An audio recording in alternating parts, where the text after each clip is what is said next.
Shalom saudara yang dikasihi Tuhan, selamat pagi, senang dan bahagia rasanya karena masih bisa menyapa saudara di pagi yang indah ini.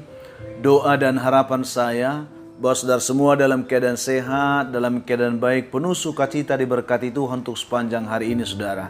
Sebelum kita memulai renungan kita pagi ini, saya ingin mengajak saudara terlebih dahulu berdoa. Mari kita berdoa saudara. Bapa di surga, terima kasih untuk kebaikan-Mu yang sudah menyertai kami sepanjang malam, juga sudah menganugerahkan kepada kami hari baru pagi ini. Berkatilah kami sepanjang hari ini oleh Roh Kudus-Mu ya Tuhan, sehingga kami boleh berjalan dalam kemenangan Kristus di sepanjang hari ini. Dalam nama Tuhan Yesus kami berdoa. Amin.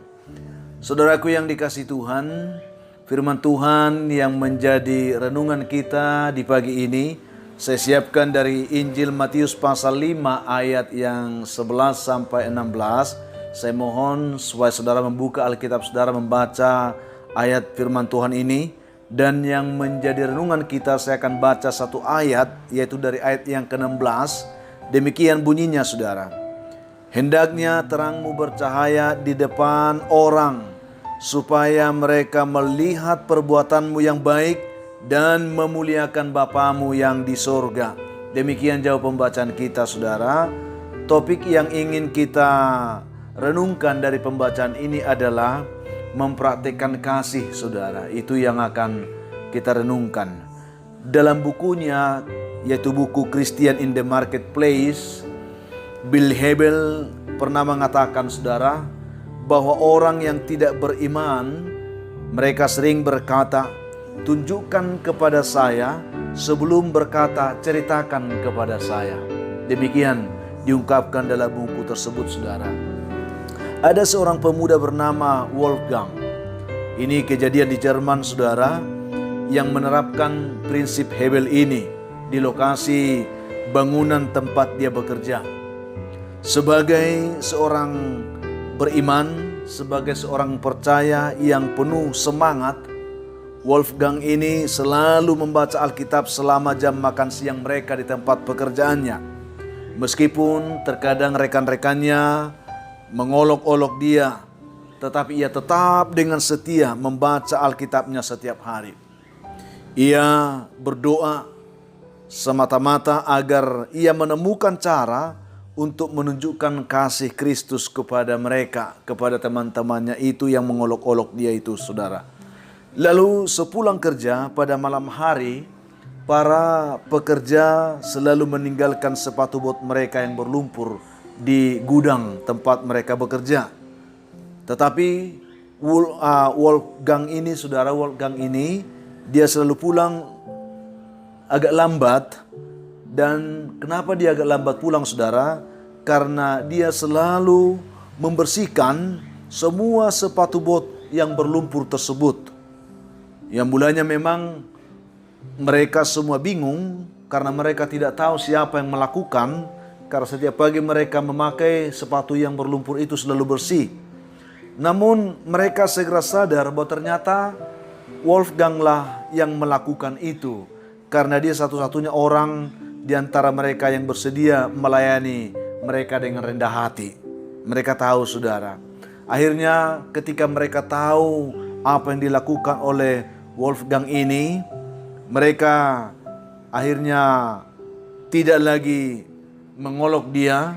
Akhirnya mereka tidak hanya menghormati dia, tetapi bahkan saudara terkadang memintanya untuk membacakan Alkitab kepada mereka. Itu yang terjadi. Saudara, hanya kekekalanlah yang akan memperlihatkan pengaruh seutuhnya dari kehidupan Wolfgang yang bercahaya seperti ini. Tidak jauh beda dengan kita. Ketika menyaksikan perbuatan baik Wolfgang ini, semua mereka mulai mampu dan dapat mendengarkan suara Tuhan. Saudara, ini yang menarik dalam perjalanan kehidupan kita sehari-hari di akhir zaman ini saudara. Begitu rindu dunia ini melihat perbuatan-perbuatan nyata dari kasih Kristus. Tidak hanya untuk diperkatakan, tetapi melalui perbuatan yang mungkin tidak dilihat orang, tetapi dirasakan oleh banyak orang saudara. Itu sebabnya Yesus pernah berkata dalam pembacaan kita hari ini, Hendaknya terang-Mu bercahaya di depan orang, supaya mereka melihat perbuatan-Mu yang baik dan memuliakan Bapa-Mu yang di surga. Itu yang kita baca pada pagi hari ini. Kiranya itu menerangi hati kita di pagi ini saudara, untuk mengerti betapa pentingnya kehidupan kepercayaan kita selalu kita wujud nyatakan dalam perbuatan-perbuatan baik kita kepada semua orang. Jika kita rindu untuk membawa orang-orang di sekitar kita datang kepada Yesus, tidak ada cara lain saudara. Kita hanya bisa membawa mereka kalau kita mampu memancarkan kasih Tuhan itu dengan melakukan perbuatan-perbuatan baik kepada mereka. Itulah yang bisa menarik mereka untuk percaya dan mau mendengarkan Tuhan berbicara kepada mereka. Saudaraku yang dikasihi Tuhan Yesus Kristus, kiranya renungan singkat pada pagi hari ini menolong kita. Walaupun terkadang apa yang kita buat itu tidak dilihat orang, tetapi tekunlah berbuat baik. Hendaklah itu menjadi sebuah terang yang bisa menerangi setiap kehidupan orang yang ada sekeliling kita. Sehingga pada akhirnya mereka melihat perbuatan-perbuatan baik kita itu saudara, mereka akhirnya memuliakan Tuhan. Karena pada akhirnya mereka mau mendengarkan Tuhan berbicara kepada mereka. Dan oleh pertolongan Roh Kudus, mereka akan dituntun untuk percaya kepada Tuhan. Saudaraku yang dikasihi Tuhan, ingatlah bahwa kehidupan kekristenan adalah jendela tempat orang lain dapat melihat Yesus. Kehidupan kekristenan kita adalah sebuah jendela di mana orang lain akan dapat melihat Yesus melalui kehidupan kita. Untuk itu saudara, biarlah renungan ini dapat meneguhkan iman percaya kita untuk tetap giat bersaksi menyaksikan Kristus lewat perbuatan-perbuatan baik kita dimanapun kita berada saat ini. Untuk mengakhiri renungan ini saya ingin kembali mengajak saudara berdoa, memohon tuntunan Tuhan supaya Tuhan memampukan kita melakukan perbuatan-perbuatan baik itu sebagai wujud iman kita dan kesaksian kita kepada semua orang yang ingin percaya kepada Tuhan. Kita berdoa. Tuhan Yesus, terima kasih untuk kebaikan-Mu yang menyapa kami lewat firman Tuhan pada pagi hari ini. Tuhan mau menuntun kami supaya kami dapat menyatakan perbuatan-perbuatan baik kami sebagai wujud iman percaya kami kepadamu. Berkati setiap umat Tuhan yang mendengarkan renungan ini dimanapun mereka berada. Yang lemah Tuhan kuatkan. Yang berbeban berat Tuhan berikan mereka kelegaan. Yang sakit di dalam nama Tuhan Yesus berikan mereka Tuhan kesembuhan. Yang bergumul oleh karena banyaknya desakan-desakan kehidupan yang berat, tolong mereka Tuhan, ulurkan tangan-Mu membantu mereka.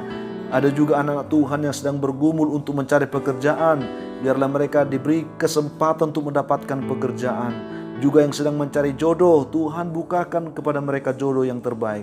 Yang mengharapkan keturunan, berkati buah kandungan mereka, sehingga mereka dapat menerima berkat anugerah keturunan atas kehidupan rumah tangga mereka.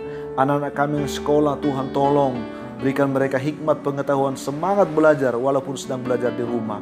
Bahkan masih banyak lagi anak-anak Tuhan yang mengharapkan belas kasihan Tuhan yang berulang tahun hari ini. Berkati mereka dengan sukacita ya Tuhan. Biarlah firman ini penerang langkah kami untuk boleh memancarkan cahaya Kristus bagi setiap orang yang merindukan Tuhan dalam hidup mereka hari ini. Dalam nama Yesus kami berdoa. Amin. Saudaraku yang dikasihi Tuhan, kiranya kebenaran ini meneguhkan iman percaya kita. Saya ingin katakan tetaplah semangat saudara. Jadilah kuat dan bersukacitalah senantiasa di dalam Tuhan. Karena itulah yang diharapkan Tuhan dari setiap kita. Kalau saudara mempunyai beban, pergumulan hidup yang berat dan saudara rindu didoakan, hubungi kami saudara di nomor telepon yang tertera di layar saudara. Kami siap mendukung, membantu saudara dalam doa. Akhirnya saya Pendeta Linti Dongoran, Pendeta GKP Jemaat Khusus Horisan Medan, menyampaikan sampai jumpa di kesempatan yang lain. Tuhan memberkati saudara. Shalom.